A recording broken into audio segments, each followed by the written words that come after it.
En la clase de hoy vamos a hablar sobre lo que es el nervio trigémino o quinto nervio craneal. Tenemos que la palabra trigémino significa trillizo y esto se debe a las tres ramas principales que este va a dar.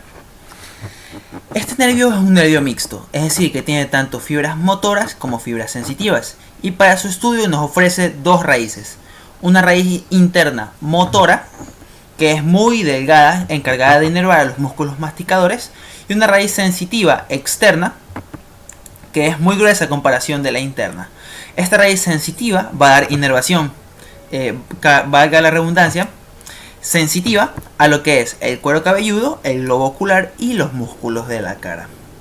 Tenemos que este nervio trigémino tiene su origen en la cara lateral o externa del vientre de la protuberancia anular. Aquí podremos observar bien su raíz sensitiva, que va hacia lo que es el nervio oftálmico, nervio maxilar y nervio mandibular, y su raíz motora mucho más delgada que se fusiona con el nervio mandibular. Ahora hablemos de su recorrido o trayectoria. Tenemos entonces, como ya mencioné, que nace de la cara lateral o externa del vientre de la protuberancia anular.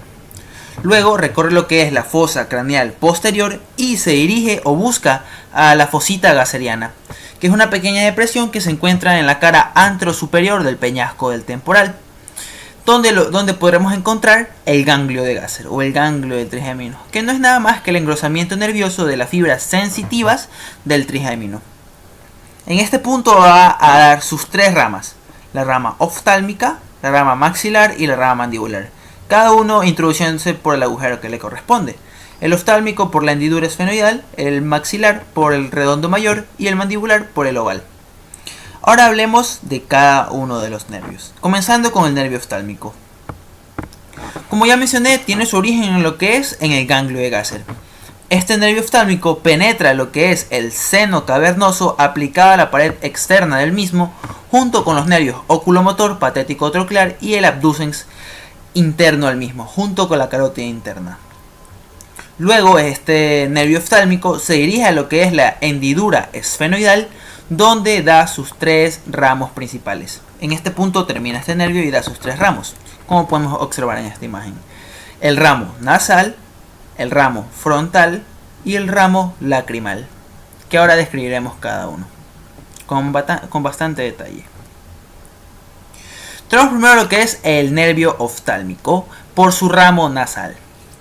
Como ya mencioné, tiene su origen en lo que es la hendidura esfenoidal por dentro del anillo tendinoso común o anillo de Zinc, que presta inserción a 5 de los 6 músculos extrínsecos del ojo. Este ramo nasal o nervio nasociliar se encuentra por debajo de los músculos elevador de los párpados y el recto superior del ojo. Luego podremos ver que se aplica a la pared interna de la órbita, como también podremos señalar en esta imagen. Aquí tenemos el nervio señalado con una línea de puntos. Se aplica a la pared interna de la órbita para ubicarse entre los músculos oblicuo mayor o superior del ojo y el recto medial o recto interno del ojo. En esta imagen podremos observar la famosa fosita troclear con su polea fibrocartilaginosa, estudiada en la cara inferior del hueso frontal. Tenemos que este nervio nasociliar o nervio nasal termina a la altura del conducto etmoidal anterior, donde da sus dos ramos terminales, que es el nervio nasal interno y el nervio nasal externo, que ahora vamos a hablar de cada uno. Tenemos primero el nervio nasal interno, señalada con la flecha y una línea de puntos en la otra imagen.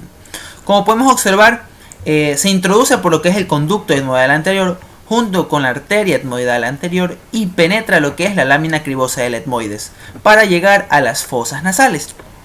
Cuando llega a las fosas nasales, este nervio nasal interno se divide en dos ramos, en un ramo interno y un ramo externo.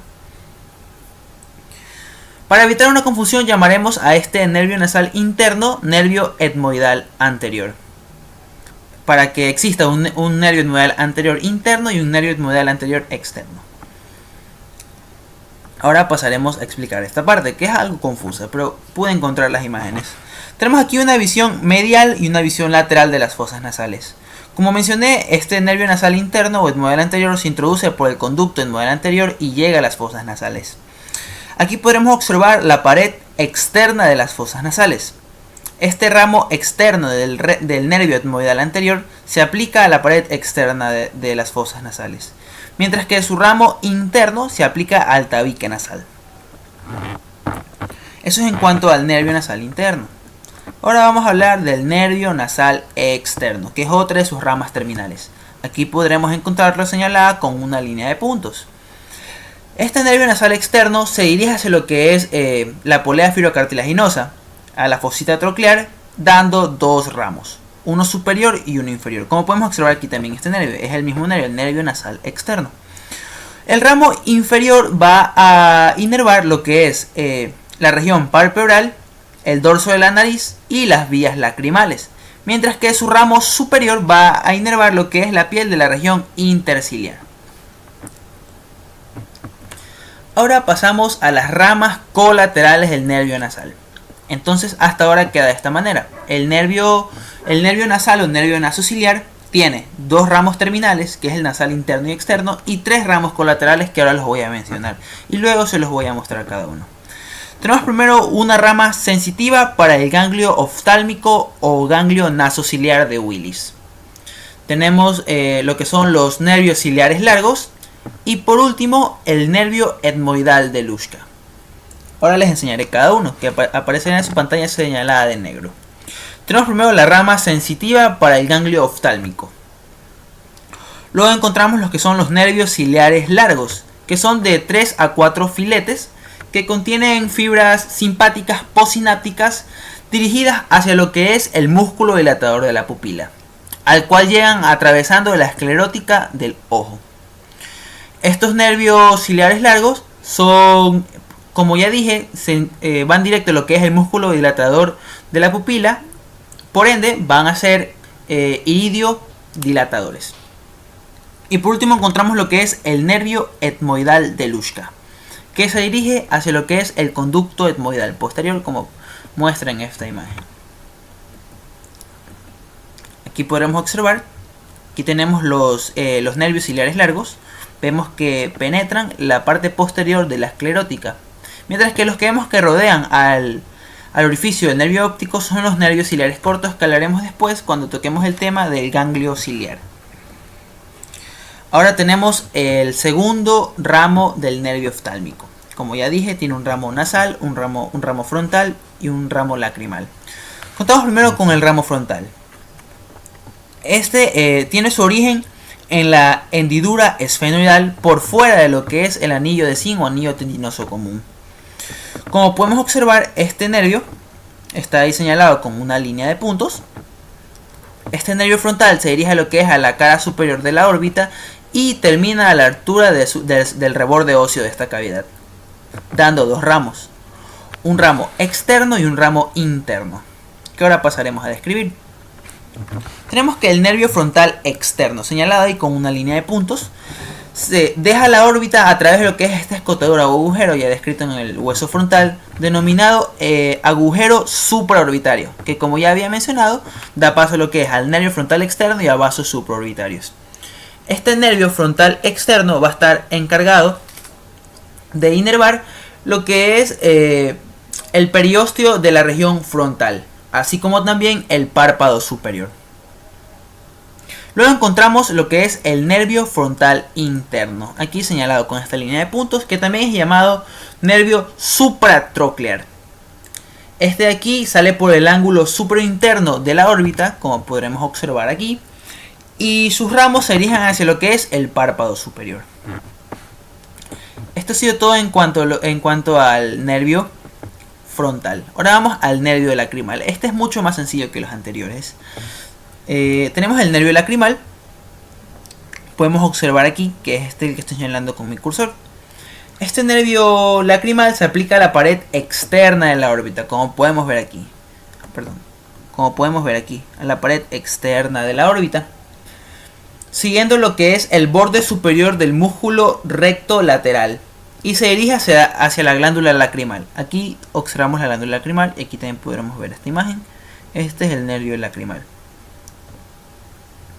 donde da dos ramas, una rama externa y una rama interna. La rama externa va hacia lo que es la glándula lacrimal, mientras que su glándula interna va hacia la piel del párpado superior. Ahora vamos a hablar de lo que es el siguiente tema que nos toca tocar, es el ganglio oftálmico.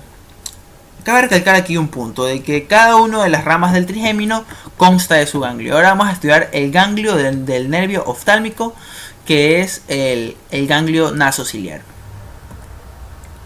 Tenemos que el ganglio nasociliar o ganglio oftálmico de Willis está compuesto por un grupo de células neuronales postsinápticas preganglionares.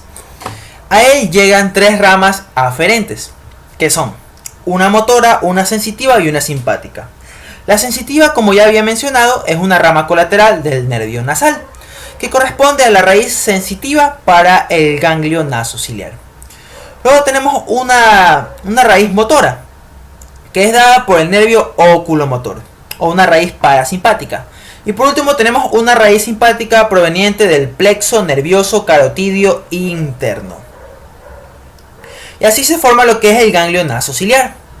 De la cara anterior de este ganglio salen este conjunto de nervios que podemos observar aquí, que corresponden a los nervios ciliares cortos. Estos nervios ciliares cortos van a penetrar la parte posterior de la esclerótica y globo ocular, rodeando a lo que es el nervio óptico. Y aquí su territorio de distribución va a ser el siguiente. Va a ser la córnea, la esclerótica, la coroides y el esfínter de la pupila, así como también el esfínter del iris, y la pupila. Eso es todo en cuanto a lo que es el ganglio nasociliar. Ahora vamos a pasar al siguiente nervio, la segunda rama del trigémino, que corresponde al nervio maxilar o V2. Como sabemos, nace de la convexidad de lo que es el ganglio de Gasser y abandona el cráneo a través de lo que es el agujero redondo mayor. Sigue su camino, pasa por lo que es en la parte superior de la fosa pterigomaxilar, justo por encima del ganglio esfenopalatino de Meckel. Sigue su recorrido hacia la órbita a través de lo que es la hendidura esfenomaxilar, que podemos observar aquí. Este es el nervio maxilar, y continúa su camino con lo que es este canal, que luego se transforma en un conducto conocido como conducto suborbitario. Este conducto suborbitario luego se manifiesta en la cara como un pequeño orificio o agujero denominado orificio suborbitario, el que da paso a la rama terminal del nervio maxilar, conocida como nervio suborbitario. Ahora hablemos de las ramas colaterales del maxilar. El nervio maxilar da durante todo su trayecto 9 colaterales, pero se las ha dividido en dos grupos, intracraneales y extracraneales. Comencemos por las intracraneales. Tenemos este ramo meningio señalado con la flecha. Este ramo meningio nace antes de que el nervio maxilar penetre lo que es el agujero redondo mayor. Su territorio de distribución es en la dura madre, acompañado de la arteria meningia media. Ahora vamos con lo que son las colaterales extracraneales, para lo cual se las ha dividido en tres grupos: orbitarias, esfenopalatinas y por último tenemos las dentarias. Vamos con las extracraneales orbitarias. Una vez que este nervio maxilar atraviesa el agujero redondo menor, sigue su trayecto y se dispone en la parte superior de lo que es la fosa pterigomaxilar y da su ramo orbitario. Este ramo orbitario continúa hacia lo que es la órbita a través de la hendidura esfenomaxilar y se aplica a la cara externa de la cavidad orbitaria, en donde va a dar un ramo lacrimopalpebral, que lo podemos ver aquí con la flecha, o también conocido como un ramo comunicante destinado a inervar lo que es la glándula lacrimal y la región palpebral, como su nombre lo indica. Y otro ramo que es el ramo cigomático, que como podemos ver aquí se continúa. De estos salen dos ramos, un cigomático facial, ese es el cigomático temporal, y otro que es el cigomático facial, que van a inervar tanto la región cigomática como la región temporal. Sigamos con lo que son las colaterales esfenopalatinas. Estas son un poco más complicadas, pero las he tratado de explicar de la manera más sencilla. Tenemos que este filete esfenopalatino del nervio maxilar, una vez que el nervio maxilar atraviesa lo que es el agujero redondo mayor, se dirige oblicuamente hacia abajo y hacia adentro, hacia lo que es el ganglio esfenopalatino de Meckel. Y de ahí emite varios ramos. Tenemos primero el ramo nasal superior. Este ramo nasal superior tenemos que pasa por lo que es el agujero esfenopalatino. hacia lo que son las fosas nasales. Si recordamos, si no pueden recordar cuál es este agujero esfenopalatino, les voy a explicar. Recuerden que la lámina vertical de lo que es el hueso palatino tiene en su borde superior una pequeña escotadura, que se transforma en agujero al unirse con lo que es el cuerpo del esfenoides. Bueno, de ese agujero estoy hablando. Ese es el agujero esfenopalatino, que deja pasar al nervio nasal superior. Este nervio, como lo hemos señalado aquí con la flecha, se distribuye en la mucosa que tapiza tanto al cornete superior como al cornete o concha media. Luego tenemos al nervio nasopalatino, o también denominado nervio esfenopalatino. Este nervio esfenopalatino asimismo penetra lo que es el agujero esfenopalatino acompañado de la arteria esfenopalatina y se aplica a lo que es la cara anterior del esfenoides. Un detalle que se me olvidó mencionar aquí en esta flecha es que este nervio nasal superior da origen al nervio faríngeo de Bock, que pasa por el conducto pterigopalatino. Ahora sí, volviendo a lo que es el nervio nasopalatino o esfenopalatino, que está señalado aquí con la flecha. Como dije, atraviesa lo que es el agujero esfenopalatino y luego se aplica a la cara anterior del esfenoides. Pasa por lo que es el borde superior del vómer, en donde podremos encontrar un canal. Luego, este nervio recorre lo que es el tabique nasal y se dirige hacia lo que es el conducto incisivo, o también conocido como conducto palatino anterior. Y se distribuye por lo que es el cuarto anterior de la bóveda palatina. Ahora vamos a conocer este par de nervios, el palatino mayor y menor, o también conocido como anterior y posterior. Luego tenemos el nervio palatino anterior, señalados aquí con la flecha. Sí, se ven bastantes, pero es solo un nervio. Este nervio palatino anterior atraviesa lo que es el conducto palatino posterior. Si no recuerdan dónde queda este conducto, vamos a hacer un feedback. Y recordemos que en la cara externa de la lámina vertical del hueso palatino existe un pequeño canal en su parte inferior, que junto con el maxilar se completa y forma el conducto palatino posterior que da paso al nervio palatino anterior. Este nervio palatino anterior se dirige hacia abajo y llega hasta lo que es la bóveda palatina, en donde va a inervar lo que son las encías y parte del velo del paladar. Tenemos que dar una rama colateral conocida como nervio nasal posterior inferior, el cual inerva la mucosa que tapiza el cornete inferior. Ahora tenemos el nervio palatino posterior o nervio palatino menor, señalados aquí con la flecha. Este nervio de aquí penetra lo que es el conducto palatino accesorio y luego llega hacia lo que es el velo del paladar, donde va a inervar al músculo peristafilino interno, al palatogloso y al faringoestafilino, que son músculos de la faringe. Ahora, vamos al último grupo de las colaterales extracraneales, que corresponde a los nervios dentarios, anterior y posterior. Tenemos que el nervio dentario anterior, también conocido como nervio alveolar medio y antero superior. Ambos tenemos que penetran un conducto excavado en el espesor de lo que es el maxilar e inervan a lo que es los incisivos. Luego encontramos lo que son el nervio dentario posterior o alveolar posterior. Este nervio tenemos que penetra lo que es el conducto dentario posterior ubicado en el maxilar y va a inervar lo que son los molares y la mucosa del seno del maxilar. Esto ha sido todo en cuanto a lo que es el nervio maxilar y vamos a hablar del ganglio de este nervio, que es el ganglio esfenopalatino de Meckel.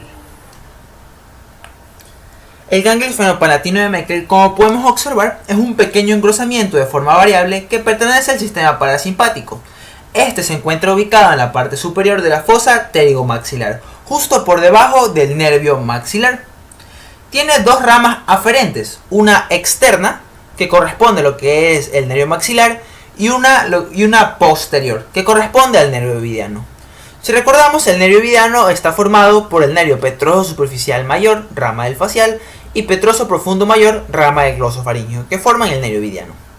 Esas son sus ramas aferentes. Este ganglio tenemos que no posee ramas eferentes y se limita solo a enviar filetes a los ramos terminales del nervio esfenopalatino. Ahora vamos a pasar al siguiente nervio, el nervio mandibular, la última rama de lo que es el trigémino. Como podemos observar aquí, este nervio mandibular, cabe recalcar que es la rama más gruesa, más voluminosa que da el trigémino, atraviesa lo que es el agujero oval para situarse inmediatamente a lo que es a la fosa infratemporal o fosa cigomática. Este nervio aquí es un nervio mixto, ya que, como recordamos, está formado por lo que es la raíz sensitiva, la raíz motora del trigémino, que es muy delgada, y la raíz sensitiva, que es la más gruesa. Pasemos a describir lo que son sus ramas colaterales. Tenemos que las ramas colaterales del trigémino son las siguientes. Tenemos un ramo meningio, que es recurrente, que lo podemos observar aquí con el cursor. Este ramo aquí acompaña lo que es su territorio de distribución, es la dura madre, y acompaña a la arteria meningia media. Luego encontramos un tronco que pertenece a lo que son a los ramos temporales. Tenemos aquí señalado con el cursor los dos ramos temporales profundos, anterior y medio. Este es el anterior y este es el medio. Luego encontramos aquí lo que es el temporal bucal o temporobucinador. También tenemos aquí lo que es el temporomaceterino, aquí señalado con el cursor, este pequeño nervio aquí. Y lo que es el ramo auricular posterior, que nace a partir de dos raíces. Este es el nervio auricular posterior. Vemos aquí que este nervio auricular posterior forma un pequeño ojal, denominado ojal retrocondilio de Juvara. Aquí yo tengo una duda, y es que encontré en dos textos contenidos diferentes de este ojal, que se los pondré luego en los comentarios si es que logro llegar a una conclusión. Tenemos que este ojal retrocondilio de Juvara se encuentra formado medialmente con lo que es el ligamento esfenomaxilar y lateralmente con lo que es el cóndilo de la mandíbula. Su contenido en algunos textos yo leí que era la arteria y la vena maxilar interna, mientras que en otros yo leí que era la arteria meningia media, como podemos observar aquí, además del nervio auricular posterior. Esto es en cuanto a las ramas colaterales. Luego tenemos lo que son las ramas terminales, que solo son dos. Tenemos la alveolar inferior y la lingual. La alveolar inferior es esta la lingual sabemos que es esta debido a que se anastomosa con un pequeño nervio proveniente del nervio facial, que es el nervio de la cuerda del tímpano. Si recordamos, este nervio de la cuerda del tímpano tiene fibras parasimpáticas que se encargan de inervar lo que son a la glándula submaxilar y sublingual, mientras que el nervio lingual propiamente dicho va a inervar a lo que es la lengua. Este nervio lingual vamos a describir ahora su trayecto. Primero tenemos que desciende entre lo que es el pterigodio medial y lateral. Luego pasa entre el pterigodio medial y la cara interna de la mandíbula. Luego va por debajo de la mucosa del suelo de la boca, como podemos observar aquí. Va por debajo de la mucosa del suelo de la boca. Y luego sobre la parte superior del músculo hipogloso y el músculo hiogloso y el músculo geniogloso. Sus ramas colaterales tenemos que inervan a la mucosa del velo del paladar y a las amígdalas, a la mucosa de las encías y el suelo de la boca y a la glándula sublingual. Mientras que por sus ramas terminales va a inervar a los 2/3 anteriores de la lengua. Luego tenemos lo que es el nervio dentario inferior o alveolar inferior, que es el que está aquí cortado. Tenemos que primero desciende entre los dos músculos pterigoideos. Luego penetra el conducto dentario junto con la arteria del mismo nombre. Recorre el conducto hasta el agujero mentoneano, donde termina dando sus dos ramas terminales, que es el nervio incisivo y el nervio mentoniano. Mientras que sus ramas colaterales pertenecen a lo que son el nervio miloioideo, que inerva al músculo miloioideo y al diente anterior del digástrico, el nervio dentario, que inerva las raíces de los molares, y los nervios gingivales, que inervan a la mucosa de las encías. Por último, vamos a pasar a describir lo que es el ganglio de este nervio, que es el ganglio óptico. Este ganglio óptico tenemos que se encuentra situado en la fosa infratemporal, inmediatamente por debajo del agujero oval por donde penetra el nervio mandibular. Tenemos que la rama aferente de este nervio corresponde a fibras parasimpáticas provenientes del nervio petroso profundo menor, que podemos observar aquí. y da dos ramas aferentes, que son ramas motoras y ramas sensitivas. Las ramas motoras pertenecen a lo que es el músculo pterigoideo medial, peristafilino externo y músculo del martillo. Mientras que sus ramas sensitivas tenemos que se unen al nervio auricular posterior e inerva lo que es la mucosa de la caja timpánica. Esto ha sido todo en cuanto a lo que es nervio trigémino. Yo sé que se ha hecho bastante, pero creo que es lo correcto que deberíamos aprender. Muchas gracias, adiós.